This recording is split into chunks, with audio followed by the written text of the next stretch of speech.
Georgie. Hello, Good Anna. evening. Happy bank holiday. It is bank holiday. Honestly, It's terrible weather. you could even probably hear it on the recording. You know what? Let's just open the window for a sec.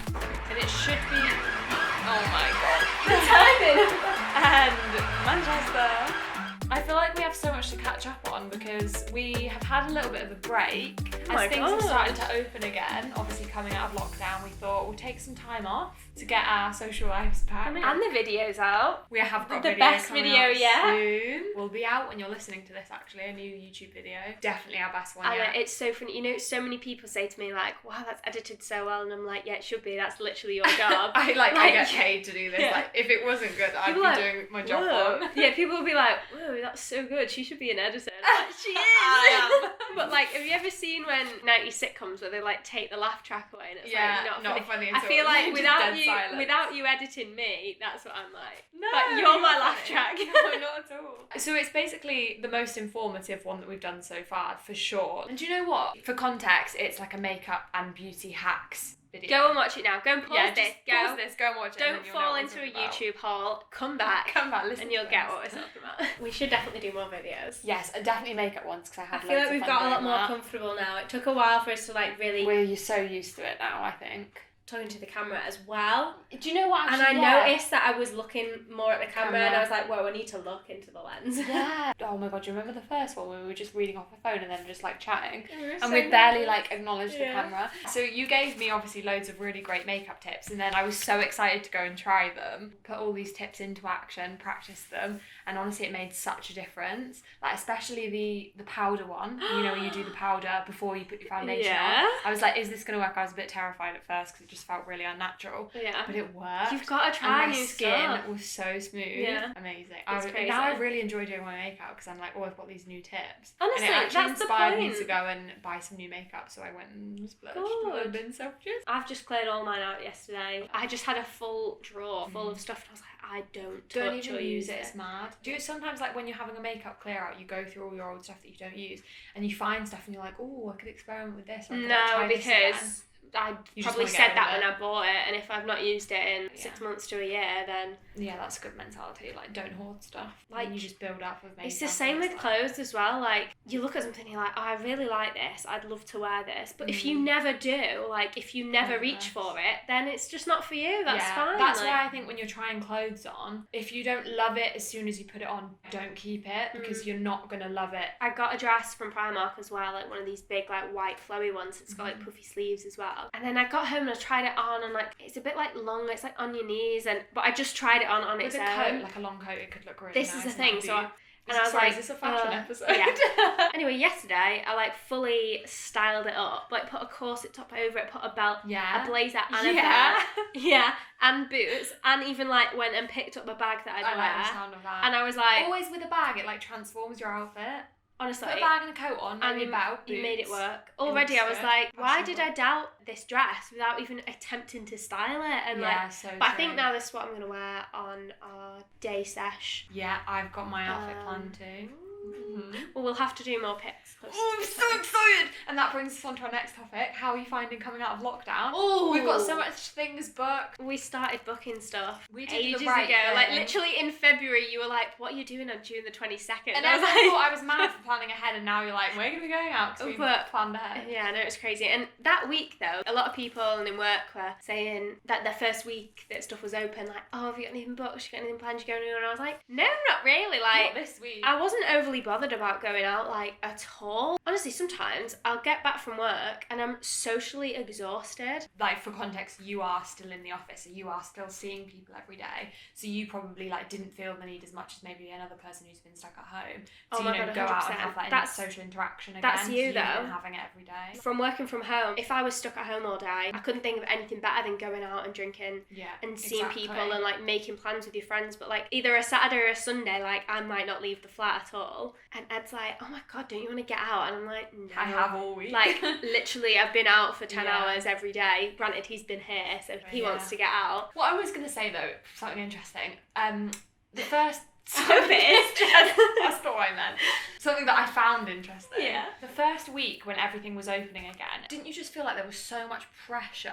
Go book something, like go and see as many people as you can in that 1 week. Oh, 100%. Especially with you not drinking as well. Like you said quite early on this year that you knew it was going to be easy earlier on because no one else was going out. Yeah. There was no nights out that you had to say no to or be sober for. Yeah. How's that been? I think that's more what you mean. Like, you're not just thinking about lockdown opening up again. It's like I'm thinking about like the alcohol aspect. side of it as well. Like, doesn't it just sound like I'm an actual alcoholic and I'm like coming out of recovery or something? You don't have to be an alcoholic to want to give up alcohol. For context, in case you didn't listen to our resolution episode, one of my New Year's resolutions was to give up alcohol for a year. See how it is, see how difficult I find it. And obviously, as things have been opening up again, I'm like doubting myself a little bit, being like, one, why have I done this? Two, am I going to stick it out for longer? It was almost like because I've not experienced the negative side effects of alcohol for so long, I've almost forgotten why I'm doing it in the first place. But no one else had either. Like, you weren't seeing, at the same time, you weren't seeing people going out and drinking and having a good night or whatever. Yeah. Like, they're the same people who would complain about having a hangover. Exactly. And also, I feel like people post about the hangovers just as much as they post about their days and their nights out now. Like, you post the food you get, you post that you're still in bed. It is weird, isn't it? Yeah. Like, it's just a cultural thing. It's like... But at least it's not ignored. Like, it'd be such a bigger problem if young adults in the UK, the culture of binge drinking, like, it's just embedded into the culture. It's actually so dangerous and so bad that, like, you could easily say to someone, oh, it ended up in the hospital, ended up in an ambulance. Like, people wouldn't even bat their eyelid at that. Like, oh, you got so drunk that you were hospitalised. Like, that's not shocking. That's like a funny thing. Yeah, it's crazy that that's so normalised. Yeah. But so is the hangover culture as well. Mm-hmm. The Sunday anxiety. Like, we had this conversation at sunset about what beer fear actually is, Yeah. whether it's the anxiety or actually thinking about the night before. Mm-hmm. That guilt, why did I do something wrong? That illogical fear that everyone hates you for no reason. Yeah. Or is it like Sunday scaries, thinking about work the next day on the Monday? Are you still going to be hungover? Are you still going to be able to function normally? Are you going to be really tired and extra like stressful happen on a Monday or a Tuesday? Exactly. It could, like, you wouldn't be able to handle it as well as if you were sober. Yeah. You're putting yourself in a position where you're gonna get anxious if you don't remember what happened the night before. Yeah. So what I'm saying is, you are gonna, these two parts of our like Instagram culture that everyone's sharing their lives well, all people of our age group. The night out, the day out, whatever, the great time, the drinking, and then the hangover, you can still experience making these plans, going out for food, going out to nice bars, ordering non-alcoholic stuff, without the hangover side of things. That is so true.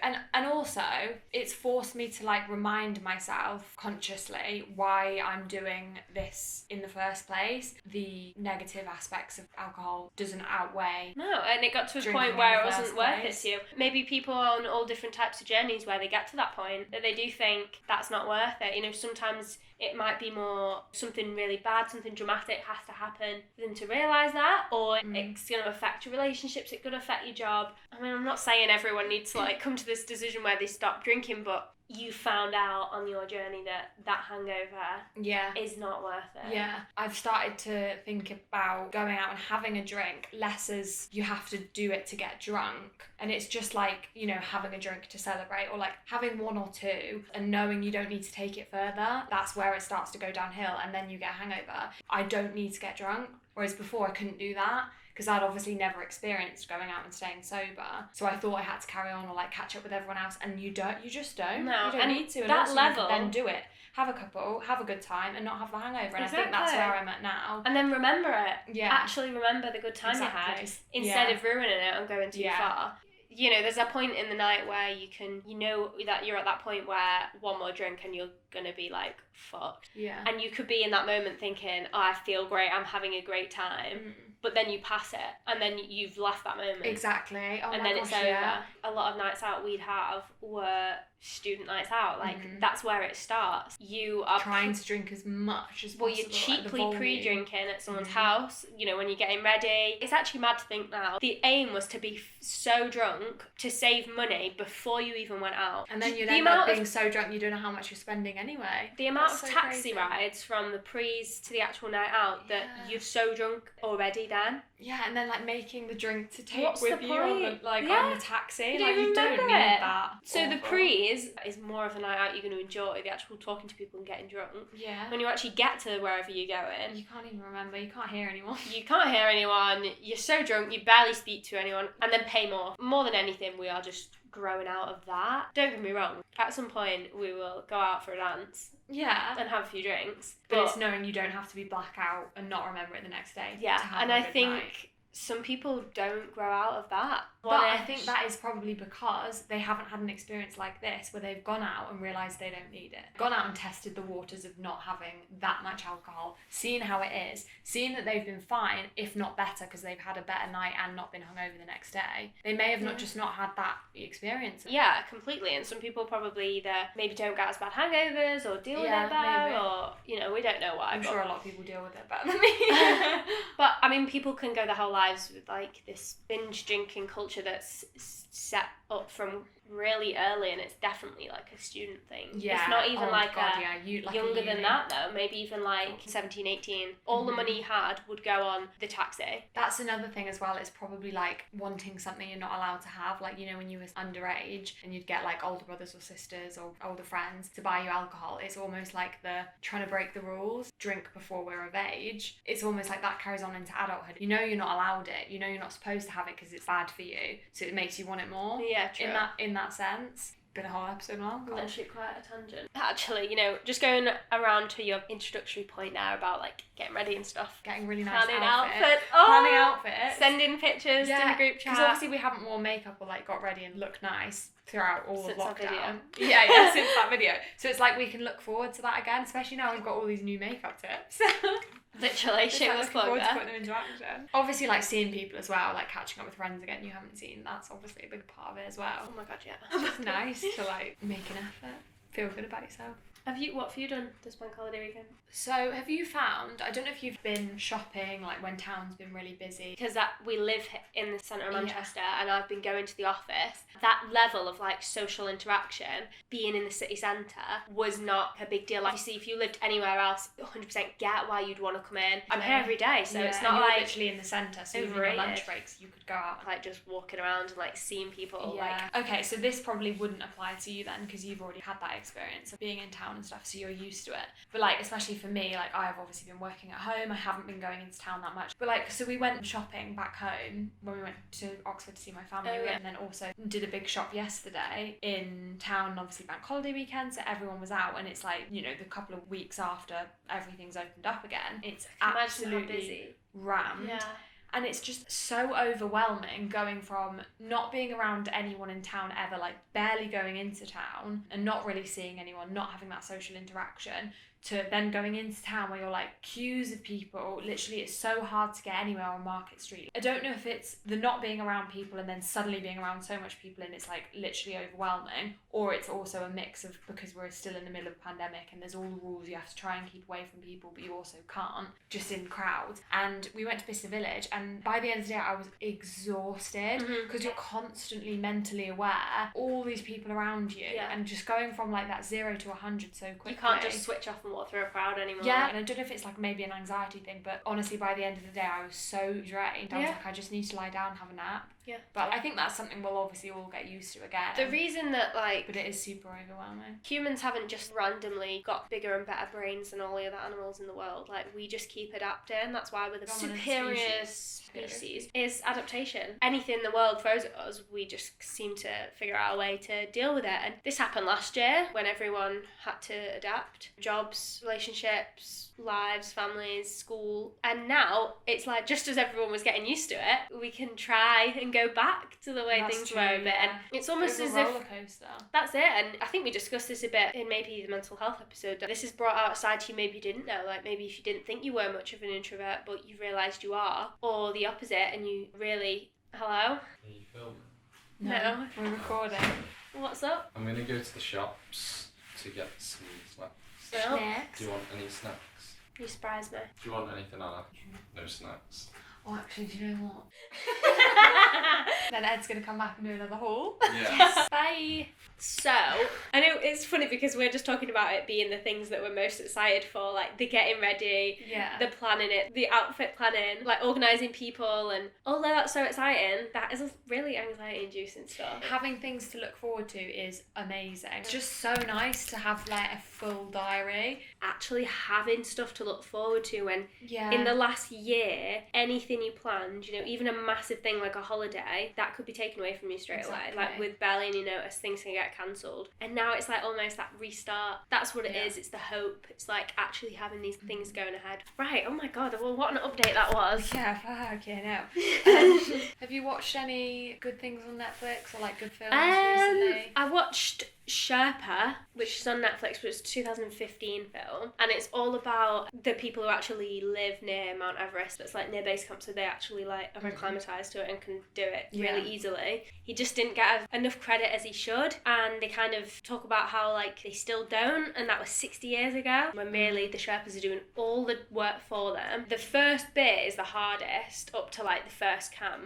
So a group of Sherpas, they go back and forth like 4 or 5 times up to the just camp 1, up these ice falls which are so dangerous, and they keep moving. Basically they've got to carry all this stuff up. But there was this like massive avalanche on the ice fall, and like 13 of the Sherpas die in this avalanche. And the leader was like trying to convince his Sherpa group to continue on the trip. You need to watch it. It's so good. It's mad that they're just like not recognised, and they're doing so much more than the climbers are actually doing. I knew you know that what it sounds like editors not getting recognition in definitely. movies. The directors are so famous. All they're doing is sat there telling people what to do. The actors and the director are the only ones that get the success from it. The ones you But can the see. editors are the ones putting the movie together. Yeah. Maybe things like music videos where they are so good because of the editors. Oh my god, yeah. They're not known. It's just the artist that's known for the great And music the video. award, you see awards for editing, but not the actual name of the editor. Exactly. comes up, Like, yeah. Have you seen anything good recently? Do you watch Line of Duty? No. So good, and I'm so glad there's so many seasons. I love it when you find a really good show and it has so many seasons. I'm seeing a lot of disappointment with the finale. Yeah, let's not talk about that because I'm on Well, season I 3. don't know. Yeah, yesterday at drinks, obviously the boys were a little bit drunk and they were talking about it, and I was like, this is literally a tightrope conversation because one comment and I'm going to know exactly what they're talking about and they're going to fuck it up for me. Yeah. I hate spoilers. There's nothing I hate more than spoilers, and it just reminds me of when I was reading The Hunger Games. I was obviously so into it, and imagine your favourite book series, you're reading it and then literally someone tells you the ending. Like, I was halfway through it and I was so into it, and then my brother was like, by the way, Prim dies. Anyway. So, another bit of a mindfuck film that I've watched recently. Vivarium. Did you see that? Oh, is that with Jesse Eisenberg? Yeah. Basically, it's like this young couple that are going to view a house. A little bit of Shutter Island vibe, I get. Claustrophobia feeling. That's what it's like trying to emanate. Let me You just know, give they're you like a... trapped, basically. Yeah, but I'll just give you like a plot summary. Okay. So they go into this like sketchy estate agents, Yeah. and this guy's like, I'll take you to this new build development. They're just not getting good vibes, like he's really weird. That's obviously a joke that all new builds and all new build estates like look the same. They're like mazes. It's weird. Show homes, like Nuketown vibes. Yeah, they've all got the exact same. And there's something Front really and creepy back about that gardens. anyway. He leaves them and they're driving around trying to get out. They can't get out. There's so many films that have that in, and it's that horrible horror movie thing. You're trying to get out of somewhere and you just can't. There's already like pajamas. There's like a room that's already like painted blue and like decorated for a baby. Basically, especially in the beginning, all these vibes that you're getting about the pressure to like have this perfect nuclear family vibe. Yeah, that it is all just set out for you. Like, get married, move into a house, have a kid. But it's funny because like that's where I thought it was gonna go, but it's not. Vivarium's, it means a birdhouse basically, and it's cuckoos tip the babies out of the nest to steal the nests, and they're really good at emulating different bird calls to make the babies think that they're safe, but then they kill them. You just need to watch it. That's something that's so worth watching. When you were talking about Vivarium, it reminded me of the thing that we were doing in uni, horror theory, the uncanny, where it's like you think something feels real, but then there's something wrong about it. Uncanny. It's like something looks the way it's supposed to, but it's not. And now I always think about that when I'm watching horror movies, and that's kind of like what Vivarium is. Everything looks nice, and it's supposed to look like happy and, you know, new house, new neighbourhood, a child, but it's like there's that creepy element to it. Yeah. I'm just trying to think if there's anything else good I've been watching. The Bold Type is honestly amazing. I really, really recommend it. I know I didn't sell it to you when I was No. Basically, for context, before we started recording the podcast, we were talking about the orgasm gap, which we eventually want to do a whole episode on. But I referenced the new series, The Bold Type, which is like a modern day Sex and the City. So it's like they take themes that may have been in like Sex and the City and talked about in female magazines, but it's like for a modern day liberal audience. The thing is, So though, it's like they're politically liberal. yeah, Sex and the sexually City was liberal. then, like, Sex and the City was so progressive and so hot at the time. Yeah. People would think, oh my god, it's crazy that women are talking about sex like, in the 90s, like, that was crazy. But it's only problematic to look back on. That's you true. know, when people are like, Friends is so... That just shows how far we've come then. With Oh, certain of course, themes but in like, we're films just so and much stuff. more aware of it just because the world is so much more open out. You don't have to be in this little box where you only learn things in your first 20 years and then carry on for the rest of your life. Like,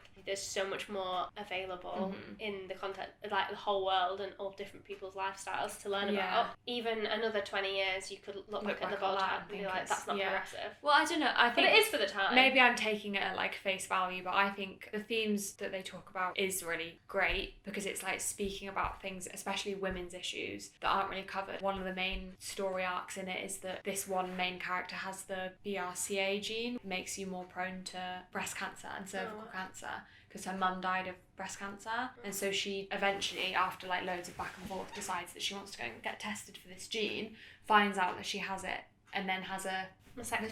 Yeah. And there's that like whole the aftermath of dealing with that. I guess that's progressive in that maybe that's not necessarily something that's shown in a mainstream series. I swear that happened in Sex and the City. Really? Miranda gets cancer, yeah. Oh, No, but they maybe must it's go 'cause into she's a lot like more so depth. young, and it's like she's in the Yeah, middle yeah. of her career, and then it's also You're describing when Miranda gets okay. Basically, it's Sex and the City. I've never seen Sex It and the must City, just so be- I can't really compare. This sounds like modern Sex and the City. It is literally Sex and the City, and there's obviously another couple that have just got married, and then she decides she doesn't want to have kids, so it's like. This is Sex and the City. You're describing plot lines from Oh Sex my and the god, City. wait, let me think of another one.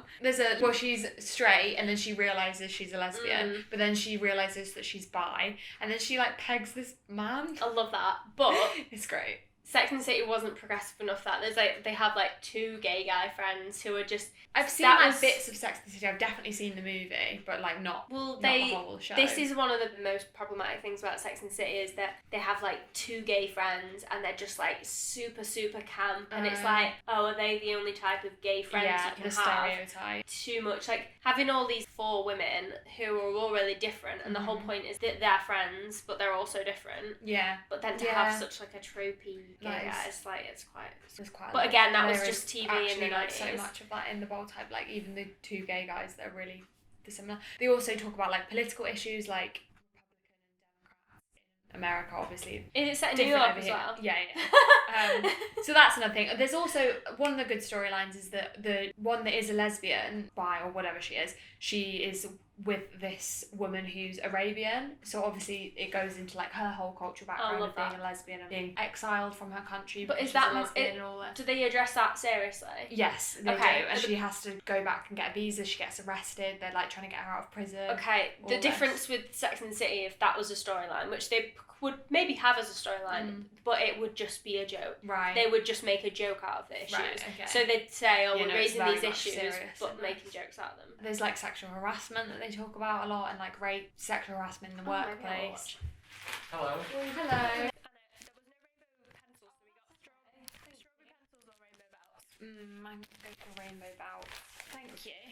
Whilst we're on the topic of fizzy pencils, I have a funny story for the podcast. When me and Sam were first talking, we're talking about like our favourite sweets. Yeah. And I made a joke that he's gonna come in his like trench coat and it's just gonna be full of like sweets in his pockets. Yeah. And obviously we went on this first date. A couple of hours later he goes, by the way, I've got something for you, and pulls out strawberry pencils. Aww. Just they're my favourite. That's so cute. And when he used to like always buy me strawberry pencils. When did he stop? When he realised it had beef gelatin in it. No, I'm joking. There are some which don't. Something I wanted to quickly add about the Bold Type, the whole like cancer thing, when I was watching that, it was during the whole time which I was going for like my cervical smear, and obviously that came back as I needed to get treatment. And it was just mad that I was watching this show where I hadn't seen anything like this before, where it was showing that. That's why they that do real represented. issues. Like, it's nice to have that representation. It was nice to like watch a show that was obviously mainstream, but they were talking about like female issues. Something you can literally Female relate to health in issues. the moment as well. Yeah, exactly. So it was like quite comforting to have that be represented in TV. I'm sure there's a lot of our audience, the sexual identity stuff, the family stuff. It was just done really well. Like, it wasn't glamorized. It's funny how I just keep making these comparisons in my head. I think there's literally a scene in Sex and the City where they're like saying how she can wear cute headscarves because she's got cancer. It's horrible. Then that's the joke. It's like, think of all the cute headscarves. That's not what it's like in the real type. She gets fake boobs and she hates them because even though it's supposed to obviously be a positive thing, it's to, you know, that's happened because she had a mastectomy and it's to make her feel a bit more normal. But she hates them because she just doesn't feel like herself, and she feels like it's covering up all the like suffering that she went through. It's just really interesting, and I think they must have done like a lot of research around the subject to portray it sensitively. It's a good program. You've convinced me. What else? Have you had any more pregnancy scares recently? No, I think it's been a month. I was just really bloated. Every now and again, I'll look at my tummy and be like, I'm pregnant. I need to do a pregnancy test. Like, you're fat. It's like, not you've fat. Got a baby in there. It's not fat. It's you're just being swollen. Maybe. Do you ever just feel like sometimes you've eaten something and you just like look huge the next day? I think you're just really sensitive to bloating though. Like, yeah, it's so you're annoying. just actually, you know, blaming everything on the pill, but I did used to bloat a lot more when I was on the pill. Like, I was super sensitive. Like, I couldn't eat like 2 courses of a meal. Like, I couldn't go out for a 3-course meal. I'd be in pain. I'd be bloated. I'd be like, couldn't eat. It must have been because I've been fine since. I do hold a lot of water weight being on the pill, but I eat a lot better now, so I think that's what it is. Saying that, process now. I think Instagram is really bad for making you feel like horrible about yourself when you're bloated. Whoa! I'm the same one. That's a good opening statement. Why just when you blow it? Because I would only post like a gym picture, obviously on Instagram, if so I looked toned and I wasn't bloated and I was probably dehydrated because I've just done a workout. Okay, why though? My muscles look more defined. Yeah. So that when I don't look like that because I've had a lot of water or I've eaten a lot of food or what, I'm just bloated, I feel worse about myself because it's like I don't look like. Do you know what it's like? It's just, I know what you're saying. I completely get it because the point of Instagram is to only show the best bits, but your own feed is making you feel like that. Yeah, exactly. That's what I mean. It's my own feed is making me feel I know, that. but you know. So someone else who's not listening to this, who maybe has just seen your Instagram, thinks, oh my god, she's so skinny, so toned, but that's all they're seeing because that's all you project on Instagram. You're talking about it now, you're open about it. It's like, I'm saying this out loud and I'm like, you sound so superficial. But we're talking about it, so we're not. It's just emphasised so much more because of Instagram. It's a show reel, it's your best bits, it's your highlights. It's a nice surprise, it's a shock when you see these like, you know, people posting that themselves. Oh yeah, I like that. I like that that's becoming more of a thing, you know, when people... Well, why don't you do it? Because then it just looks like I'm jumping on the bandwagon, you know, like, oh, I'm bloated today. Look at me not looking how I look. Yes, some of them are really... I post on Instagram. Some of them are so forced. Like, some of them are literally like models who are just crouched over and they've got like one belly roll. Oh my god. When Gigi Hadid was pregnant and Bella Hadid posted that Instagram like, oh, both got babies, mine's just a burger, but Gigi's is a baby, and she had like the flattest stomach ever. Ugh. SMH. It's like, you shouldn't have to force your body to look real. And you should just be okay with it. Especially when it does look like that. There's an Instagram model which I follow called Anna Heron. She advocates like eating when she has a pizza. She'll like pose on a shoot with a burger. Like, this is just what I eat. A lot of models, if they turn up to a job and they've got a bloated stomach from eating, and they're like, oh, your stomach's too big, and you're just eating like a normal sized breakfast. Exactly. Breaking news: models eat food. Yeah, like, wow. Instagram is really, really tricky because like you're gonna get judged. Get it right. No, you're gonna get judged no matter what. You literally think, wow, I'm really doing something here, and someone else can take it the complete wrong way. You just have no idea how something is gonna be taken. Should we round this off? Yeah. Because we're going on so many tangents. Yeah. We've got plenty of other topics. We've spoken about so much on this. But there's just so much to talk about. For our next episode, we're going to do an ick episode, like turn off. Isn't it? This is... Right, okay, so maybe this will be the title of the episode. You've said this before. Well, this is going to be the question. Is every ick a turn off? Or is every turn off an ick? Do you know what I mean? Like, can an ick be an ick without it turning you off someone? Like, I think an ick is a turn off. Weird things that someone will do and you're just like, what? That's grim. When you've got the ick in a relationship... So the like... turn off is like... That was fine. lying. Sorry, that was an accident. I'm too used to being around Sam who burps in my face. How many times have you farted in front of him? Hopefully none. You've never farted in front of him? I know, you've been going out for like a year and a half, haven't you? We've been on holiday together! So? I never farted in front of him. I'm absolutely gobsmacked. Literally, you need to relax and fart in front of him. No. You just said that he burps in your face. Yeah. The second or third time me and Ed ever slept together, I grabbed his hand and put it under my bum and farted on his hand. I was like, oh, give me your hand. That's so funny. Not like whilst we were doing it, I mean like later in the day. Imagine. Just Whilst. The whole point of this was that we're going to do an ick episode. So if you want to write to us and tell us your icks, your bizarre icks, or like anyone who you know that's got a really fucking weird ick, let us know. Nice little catch up there, wasn't it? Yeah. What did we actually talk about in the last hour and a half? We ate some sweets. We got a bit distracted by the sweets at the end. Go follow us on Instagram, which is The Female Shit Show, because we've got some top quality memes. And Twitter is just Female Shit Show. And if you want to email us, it's thefemaleshitshow@gmail.com. Go check out the video. Oh my god, the video! The video is so up your good. makeup game. Learn some things. Wet your beauty blender. Honestly, I'm so proud of you. Like, not only all the podcasts as well, but the videos just like really, really show it off. Like, you're just an editing genius. Oh, thanks. And you make us so much funnier than we actually are. Check out the video. Let us know what you think. If you try out any of the tips, we'd love to know what you thought. Anyway, goodbye. Thank Thanks for you. listening. Goodbye. Bye.